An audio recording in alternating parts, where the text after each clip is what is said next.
I want to ask you something, and I want you to be honest with yourself. Not with me, with yourself. When things go wrong in your life, and they will go wrong, what is the first thing you do? Do you pick up the phone and call someone to complain? Do you scroll through social media looking for someone to blame? Do you look in the mirror, or do you look for an excuse? Because I'll tell you something I learned in 33 years of coaching football. I learned it from the streets of East Liverpool, Ohio. I learned it from the greatest players who ever laced up a pair of cleats, and I learned it on my knees in the darkest moments of my life. Champions are not people who never fall. Champions are people who get up, take responsibility, and give the credit to God.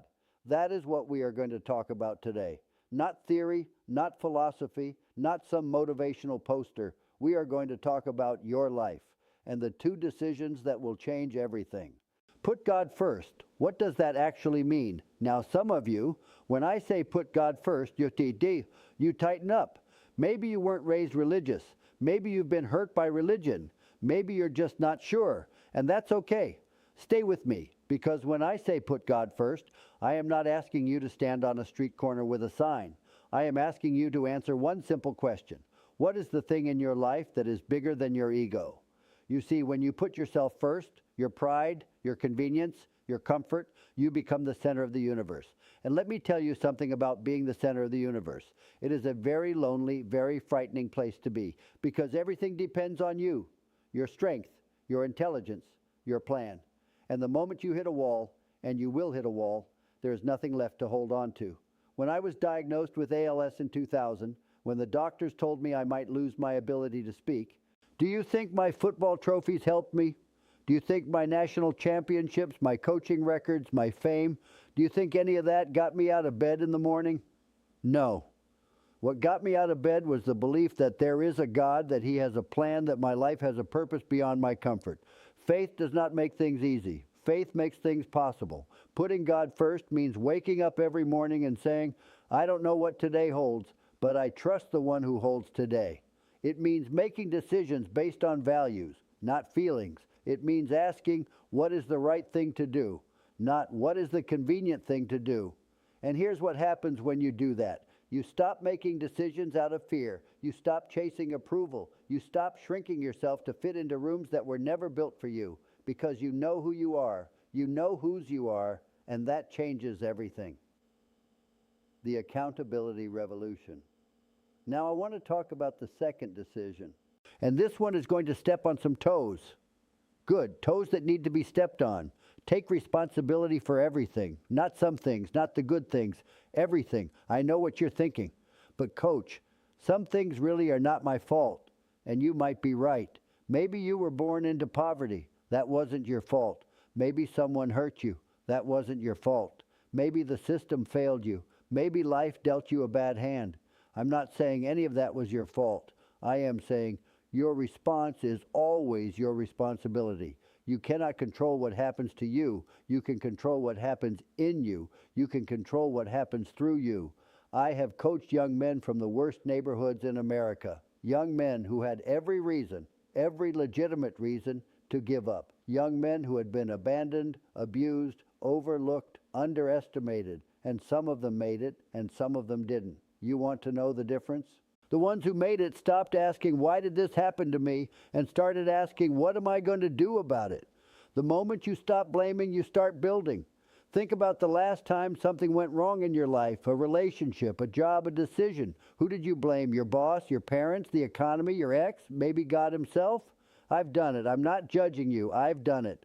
But here's what I know. Every minute you spend assigning blame is a minute you are not spending finding a solution.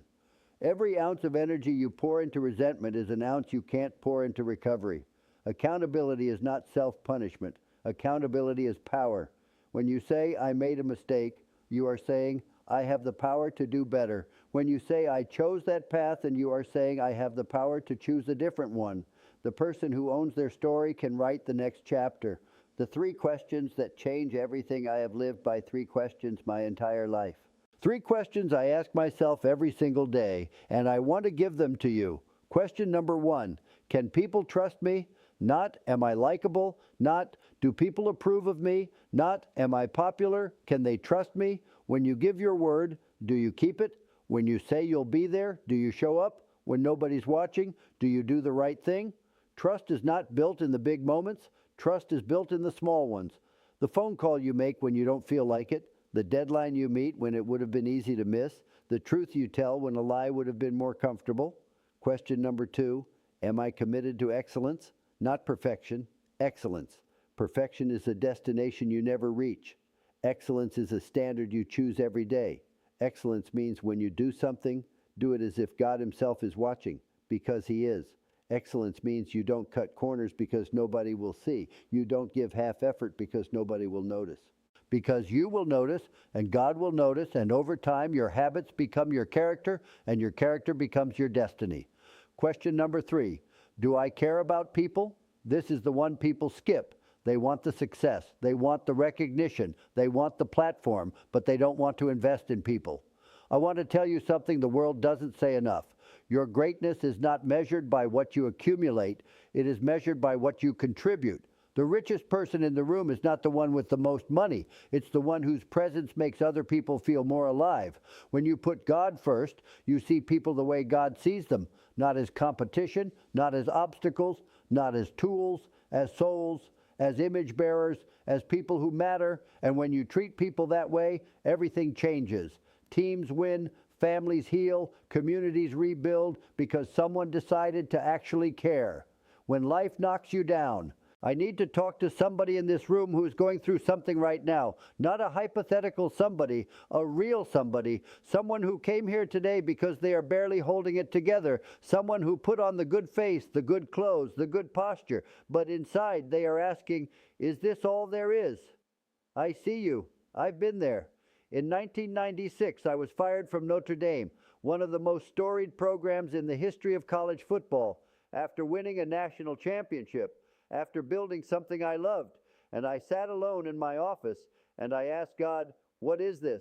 What are you doing? I gave everything I had, and here's what I've come to understand about those moments. God does not waste your pain. He is preparing you for something you cannot yet see. Every season of loss in my life was a classroom. Every defeat was a diploma. Every moment I thought God had forgotten me, He was actually repositioning me. But here is what I had to do in those moments.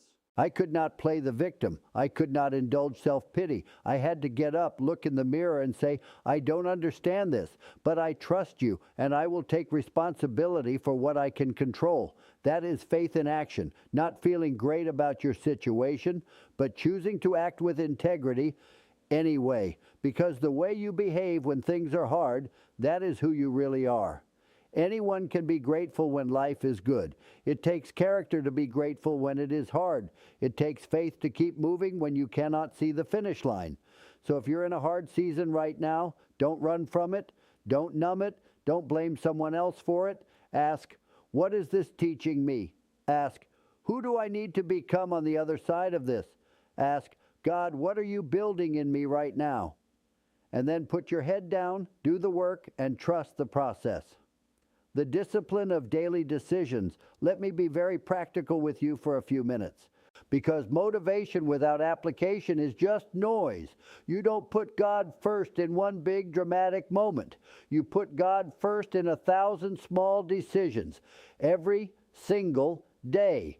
It's the decision to get up when the alarm goes off instead of hitting snooze for the 4th time. It's the decision to tell the truth when a lie would cost you nothing. It's the decision to apologize first, even when you're not entirely wrong. It's the decision to give your best effort to a task nobody is grading. Your daily decisions are your biography. They are being written right now. And taking responsibility every day. It looks like this. When your marriage is struggling, don't say she changed. Ask, how have I failed to love her well? When your career is stalling, don't say the market is unfair. Ask, what skill am I missing? What relationship have I neglected? When your children are distant, don't say kids these days. Ask, have I been present? Have I modeled what I'm expecting? This is not comfortable. I know it isn't. Accountability never is. But comfortable people don't change the world. Comfortable people don't even change their own lives. Growth lives on the other side of discomfort. And here is the beautiful paradox. The moment you stop making excuses, you feel more free. The moment you stop blaming, you feel more powerful. The moment you say, "This is on me," you get your life back. Because now you are the author of your story. Not your circumstances, not your past, not other people. You. And with God at the center, that story can be extraordinary. I'm getting older now. And when you get older, you start to think about legacy. What will people say when you're gone? Not at the fancy memorial service. Those speeches are written in advance. What will they say at the kitchen table the week after when the flowers have wilted and the casseroles are gone? Will they say, "He was so rich"? Will they say, "She had so many followers"? Will they say, "He drove an amazing car"? Or will they say, "She always showed up. He never made excuses. When it was hard, she stayed. When everyone else quit, he kept going. She made me believe in myself. He put others before himself every single time." The greatest legacy you can leave is a life that pointed others toward God and took full ownership of itself. You want to leave that legacy? It starts today. Not next Monday, not next year, not when things settle down. Today. I want to close with this. The world is going to tell you to trust yourself. The world is going to tell you to look out for number one. The world is going to tell you that accountability is weakness, that faith is a crutch, that the only person you owe anything to is yourself. And the world is wrong. The people I admire most in this life, the ones who actually changed something, they all had two things in common. They were anchored in something greater than themselves. And they refused to pass the buck, put God first, take responsibility for everything. It's not easy. I never said it was easy. But I promise you, it is worth it. It is worth every uncomfortable conversation, every humble apology, every moment you chose integrity when the crowd chose convenience. You were not made for a small life. You were made for a purposeful one. Go live it. God bless you. Now go be great.